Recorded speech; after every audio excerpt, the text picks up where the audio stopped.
We see Leo sitting quietly meditating, and from his right hand some sort of blue light emerges. Then he declares, the vessel is now capable of holding everything, and that why he hadn't yet learned aura until now. The real reason for not learning aura so early, because it would limit the body growth, and the aura is be limited at the point which body is capable of, and he don't want to miss the opportunity which he miss in his past life.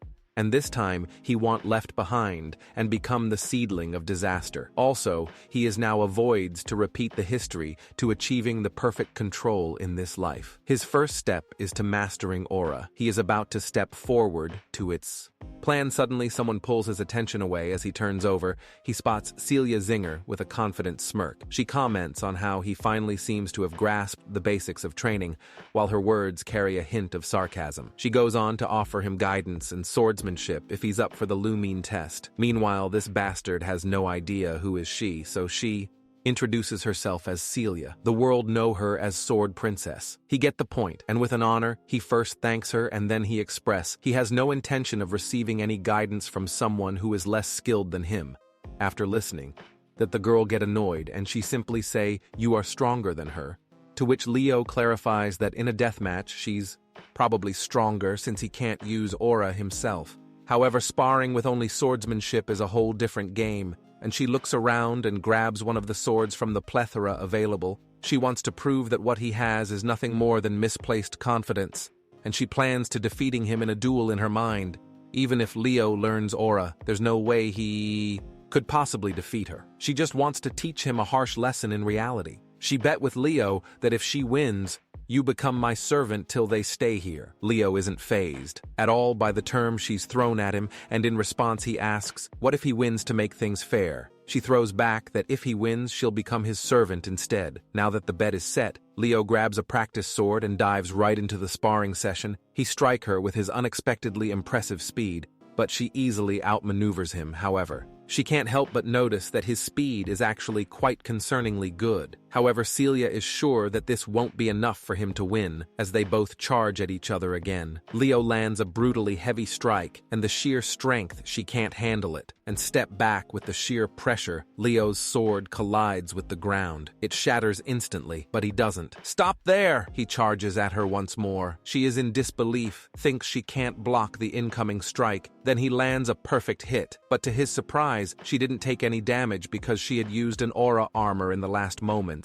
Even though this wasn't part of the spar, because this spar was purely about swordsmanship, she makes an excuse claiming it was just a reflex. But Leo declares that it doesn't matter. Of course I win this, regardless. Thus this leaves her in disbelief as she's not ready to hand him the victory. That easily Leo throws off some weight, which is in bracelets, Noah's magic weight, which make her more stunned in the next hit. He literally shatters her barrier, leaving the girl completely goggled. Meanwhile, Leo shows her no mercy. Later in the courtyard, as Leo walks around, he stumbles across his mother, who promptly introduces him to his uncle Zeiss. Leo quickly bows his head to pay his respects, and Zeiss reciprocates, introducing himself as well. The two gentlemen then shake hands. His mother then asks if he's met Celia afterward. Some knight brings Celia on starcher. A knight approaches.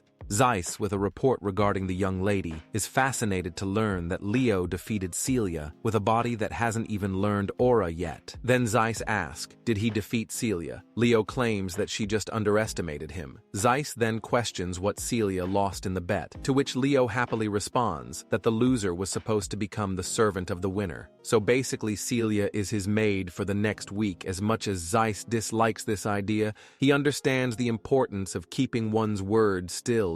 Makes it clear that Celia is from the Zinger house, so he can't possibly order her around to do maid's work. He hopes Leo will resend the promise, and in exchange, he offers to personally reward our boy with something far more valuable. But Leo refuses the offer right away. He lets his uncle know that this was a wager between Celia and him, and as long as she retains the Zinger name, she needs to take responsibility. The uncle then questions him if he's also willing to let go of the opportunity to learn the Zinger aura breathing method. Leo once again responds with a sassy jab. He believes that an aura breathing method given with the object of preventing a niece from being humiliated holds no value in being learned, since Zeiss has no other way around this predicament, he decides to get a little offensive. He questions the boy directly, reminding him that he just declared he would use the direct lineage of the Zingers as a servant, and that the zinger or a breathing method is worthless. Leo remains unhinged and unafraid of the consequences about to surround him, simply claiming that what his uncle just said is indeed true. Out of the blue, Uncle's mood softens, and he politely questions our boy if he does not think that what he just declared is impudent and impolite. Leo once again makes it clear that he had no intention of insulting the Zingers. He claims that if he were being given the aura breathing technique as a reward for defeating Celia, he would have gladly accepted it. However, he has no intention of accepting it as a bribe just so she can escape the consequences of her loss. You see, if his uncle doesn't want to recognize Celia's defeat, it means they believe she is better than him and simply lost the duel by mistake. But Leo makes it clear that even if Celia had sparred against him in earnest, he still would have won. This leaves Leo's mother even prouder. Her brother is equally fascinated to hear such judgment from Leo. The fact that this kid rejected the offer because he didn't like the way his uncle behaved only highlights how outstanding a child he is. He wishes that a child like this were a Zinger Zeiss, then gestures to his knights and orders them to send Celia to the maid's quarters. He turns to Leo and grants him the right to address his uncle without any honorary titles after that short conversation. Leo parts ways and Zeiss turns to his elder sister, proud, telling her that once he gets back home, he'll make sure to convince their elder brother so they can teach Leo the mighty technique Phoenix Breath. Later, the scene switches to Leo's room. The first thing we notice is Celia's totally embarrassed face. She's going bonkers with embarrassment as she claims herself as Celia, the maid who will be in charge of Leo for the next week. Leo is literally enjoying the heck out of it when she calls him like that. Who could have imagined that her usual fancy style would actually suit plain-made clothes so well? And this dress just looks like fire on her. Celia seems annoyed by the way he's praising her, as she knows all too well how beautiful she is. Leo apologizes as he wasn't intending to offend her with his words, but he admits that he had a certain friend who praised beauty way too much, and that habit must have rubbed off on him. He recalls how that particular friend used to say that the beauty of eternity is unparalleled, and if peace ever returns to this world, he'll spend the rest of his life spreading beauty to everyone. The friend he's talking about is none other than the Dwarven Master, Smith Dueno, the pervert, because he asked teammate to be his model so that he can draw them. Eventually, he get bitten by them because he simply asked for nudes from them. Yes, nudes. Suddenly, Celia's eyes take note of the book Leo is reading, and she curiously inquires about it. Leo explains that he used to read it a lot when he was younger. It's the book known as the Great Hero of the Beginning. Celia remembers how she used to read this book when she was literally 5 years old, seeing how much he likes this particular book. She walks over to the bookshelf and pulls out another one, mentioning that there are a lot of books about Kyle. In response, Leo claims that many of the great achievements in history are difficult to attribute to any single hero. He believes that many of these accomplishments which are attributed to one hero might actually be the result of the collective actions of multiple heroes over time. In short, he is trying to imply that Kyle's achievements have also been attributed to other heroes, but Celia dismisses such thoughts, claiming that Kyle was probably a scammer who tried to take credit for the achievements of the great heroes. At least that's what most people think, and of course she's one of them. Naturally, Leo isn't thrilled to hear that all people consider Kyle a phony scammer with zero contributions to the world. He then pushes aside all the talk about Kyle and decides it's time for breakfast before starting his training. Celia quickly gets into character, and just like any maid would, she humbly asks her young master if she could train with him outwardly. She's all pleasant and polite, but inwardly, the girl feels a lot of toxic thoughts toward him. Still, she has to play along because she wants to uncover the secret behind his strength. Leo promptly starts walking toward the training hall. To fulfill her request a while later, we see an exhausted Celia on her knees, breathing heavily. After this first round, Leo gives his feedback during fighting when her stamina reaches its limit. Her reaction speed slows, and more gaps appear between her movements, and when that happens, she leaves herself wide open, and the same happens with her right now, but Celia isn't. Sure that abusing her body like this is actually helpful for training, Leo responds positively, because he thinks that young people these days are just too weak. You see, compared to the past, AA techniques have developed considerably, and that must be why people stopped caring about body training as much. Aura allows one to enhance their body strength, and if you train your body, the aura is also enhanced as well. The girl simply doesn't want to be labeled as weak,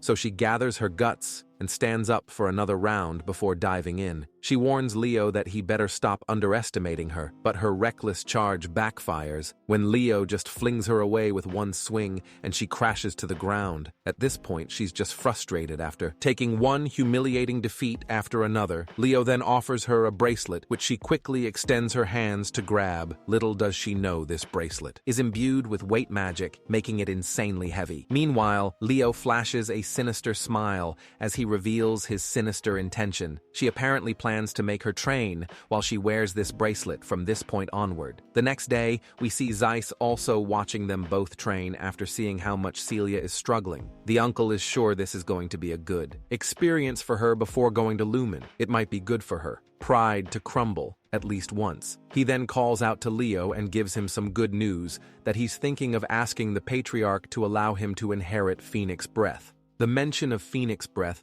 catches Leo off guard because, as far as he can recall, that's basically the Zinger family's origin for the aura technique. He's heard that only people who are recognized within the family can inherit it. Celia also raises her opinion that her father won't allow it that easily, but it looks like Zeiss has figured this much out already. He proposes a condition to Leo. If he passes the Lumine entrance examination, he'll be allowed to learn the technique. Of course, this remark doesn't sit well with Celia, because in her eyes, Leo is just a brat who can't even use aura, and since the Lumen entrance examination consists of actual fights, it's going to be very dangerous for him. Well, Leo doesn't shy away from claiming that he doesn't have any real fight experience for a long time, but we all know that's only the case if he doesn't take as long as his parents are okay with this decision. A week passes by, and the day of the Lumen entrance examination finally arrives. When they see the prominent figure of Celia Zinger among the participating students, everyone is in awe. Meanwhile, Celia throws a jab at Leo, asking if he's feeling nervous. It looks like after spending so much time being a personal maid,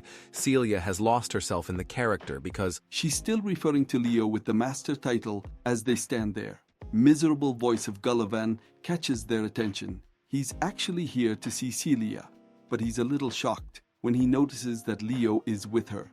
This piece of work throws shade at Leo, since he believes that our boy does not belong here, since he doesn't even know how to use aura at the same time.